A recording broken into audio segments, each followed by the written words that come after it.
I choose people whose lives are shrouded in mystery and they've climbed the greasy pole. They want to be famous, they want to be influential, they want to be powerful. What if the royal love story you believed in was never real? What if it wasn't destiny but design? A carefully staged illusion so polished it fooled millions, until Tom Bower came along and tore the mask off. Because when it comes to Meghan Markle, every layer you peel back doesn't reveal elegance or authenticity. It reveals contradictions, scandals, and a brand built on manipulation. Meghan wanted to be the new Diana, the adored princess of the people. Instead, she became the Duchess of Drama, pulling sympathy stunts like a reality TV contestant desperate for airtime. And Harry? The once proud soldier reduced to a sidekick, parroting victim lines like a broken record. But here's the twist no one dares whisper out loud. Meghan and Harry aren't victims of the system, they are the system, profiting off the very monarchy they claim destroyed them, staging their pain for profit while cashing checks from Netflix and Spotify. And Tom Bower just blew the lid off the whispers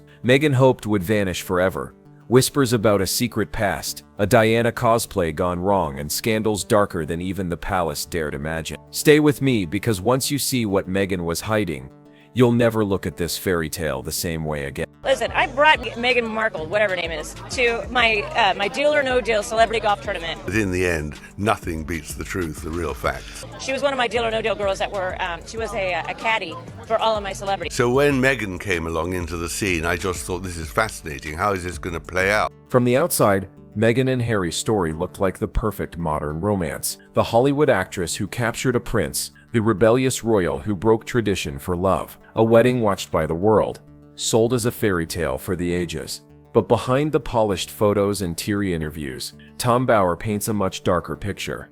He doesn't see a love story, he sees a performance. Every moment, from the carefully choreographed hand-holding to the wide-eyed Diana-style glances, was designed for maximum impact, not authenticity. Meghan wasn't stepping into a marriage. She was stepping onto a stage, and Harry, once the proud soldier with a reputation for blunt honesty, quickly became her supporting actor. No longer the fearless prince, but Meghan's PR echo chamber, repeating her lines about suffering and betrayal like a script rehearsed in advance. It's the kind of performance that could only fool the public for so long. Because when the spotlight shifted and the audience leaned closer, the cracks became impossible to ignore. The love story looked less like a fairy tale and more like a Netflix series gone wrong, one where the main characters didn't realize the applause had stopped.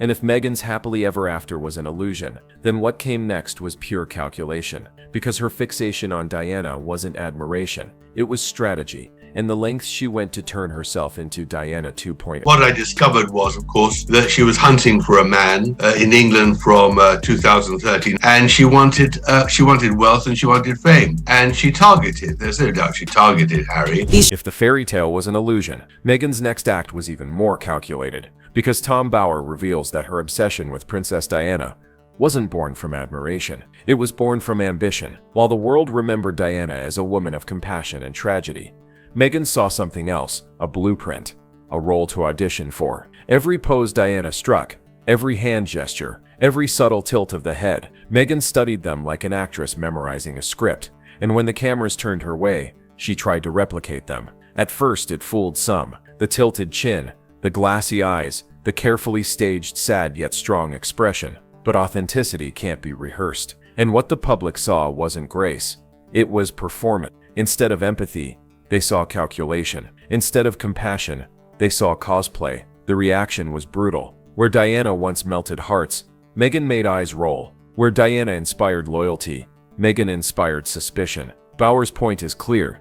You can't crown yourself the new Diana. That crown has to be earned. And Meghan's attempt turned her into what critics now call the discount Diana, a knockoff version whose every move felt desperate. But the real betrayal wasn't aimed at the public. It was aimed at Harry himself. The son who once vowed to protect his mother's legacy handed it over like a script, allowing Meghan to twist Diana's humanity into a brand strategy. What was sacred became a prop, and once that line was crossed, there was no turning back. And if Meghan's Diana cosplay left people cringing, her next scandal left them stunned, because behind the polished palace smile was a past she never wanted exposed, a past whispered about in hushed circles, the infamous yacht girl rumor, and Tom Bauer just dragged them back into the spotlight. If Meghan's attempt to play Diana was embarrassing, the whispers about her past are downright explosive. Because while she presented herself as the struggling actress who fought her way up through auditions and bit parts, Tom Bauer says the real story is far less innocent. For years, the so-called yacht girl rumors have floated around Hollywood's shadowy circles.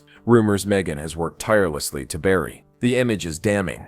Private yachts filled with billionaires, playboys and gatekeepers of power, where the real currency wasn't talent but charm, access, and strategic positioning. Bauer doesn't mince words. He suggests Meghan didn't climb the ladder. She rode the waves, networking at sea, mingling with men who could open doors, and using those connections as stepping stones to rebrand herself later as the self-made star. The rags to riches story collapses when you trace those whispers, the photographs, the carefully buried anecdote. And here's where it gets darker.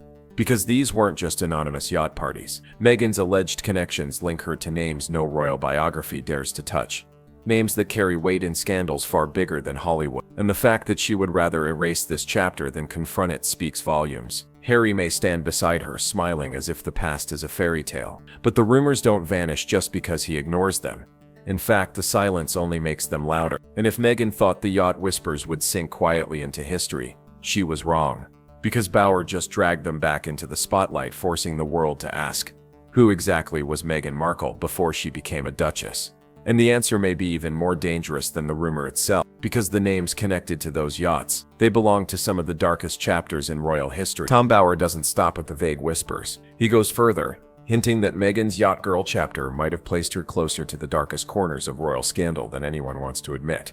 Because those same circles she allegedly mingled in overlap with names forever stained, Prince Andrew and Jeffrey Epstein. Think about the timing. Meghan was moving in those elite, secretive spaces long before she met Harry. Spaces where Andrew's reputation was already murky, where Epstein was quietly building the kind of influence that later rocked the world in courtrooms. Bauer suggests it's not a stretch to imagine their paths crossed, or at the very least that Meghan knew of the power brokers who orbited them. For Meghan, this is the nightmare, because it blows apart the carefully staged narrative of the naive actress who stumbled into royalty. If these whispers hold weight, Meghan didn't stumble into anything. She studied the players, navigated their world, and positioned herself for the ultimate catch. And for Harry, that's the sting. Because if he knows these rumors exist, and he surely does, then standing silently beside Meghan isn't loyalty, it's complicity. The public can forgive a shady past, but they can't forgive pretending it never existed while preaching about truth and authenticity. The brutal irony is this: Meghan and Harry sold themselves as victims of the monarchy's cruelty. But the deeper Bauer digs, the more they look like beneficiaries of the same rotten system they claim to escape. And if the Diana cosplay made her look desperate, these connections make her look dangerous. But here's the kicker. Meghan didn't just rewrite her past, she kept rewriting her present too. Because once inside the palace, she spun contradictions so wild, even her own interviews don't match up. And Bauer shows how those lies weren't accidents. They were weapons. If Meghan's past was murky, her present inside the palace became a maze of contradictions. Tom Bauer doesn't just point out inconsistencies. He exposes a pattern. A woman so desperate to control her narrative that she bends the truth until it snaps. One day, Meghan insists she barely knew who Harry was before their first date. The next, she brags about following his every move. In one interview, she paints herself as a clueless outsider, blindsided by the palace machine. In another, she admits she knew exactly what she was walking into. Which is it? Innocent victim or master strategist? The contradictions don't stop there. At times, Meghan describes herself as a self-made actress clawing her way to the top. At other moments, she boasts about her insider knowledge of British society and her ability to navigate it. You can't play both roles. And yet, Meghan keeps trying, twisting her story depending on the audience. For Bauer, this isn't sloppy storytelling, it's strategy. A way to weaponize victimhood when sympathy is useful, and claim expertise when power is on the line. The problem?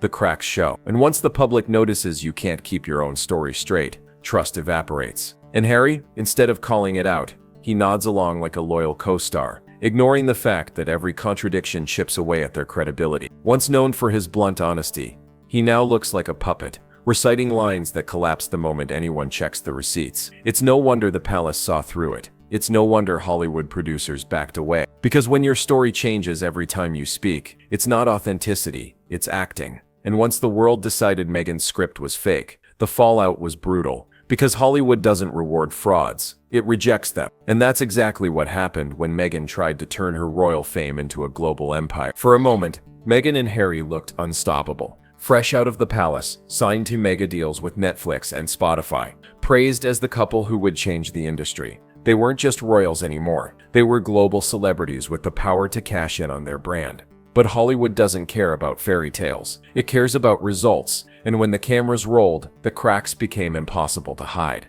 Instead of inspiring projects, Meghan and Harry delivered complaints, contradictions, and staged victimhood. The Netflix series, hyped as a cultural moment, left audiences rolling their eyes. The Spotify deal, once a golden ticket, collapsed in humiliation, with executives reportedly calling them grifters behind closed doors. Producers began to back away. Partners who once smiled for photo ops quietly distanced themselves. Even celebrities who had cheered Meghan's arrival in Hollywood grew cold, realizing her reputation carried more risk than reward. In that world, reputation is currency, and Meghan's value plummeted faster than her rating. Tom Bauer puts it bluntly: Hollywood saw through the act. Meghan wasn't a feminist icon. She wasn't a cultural leader.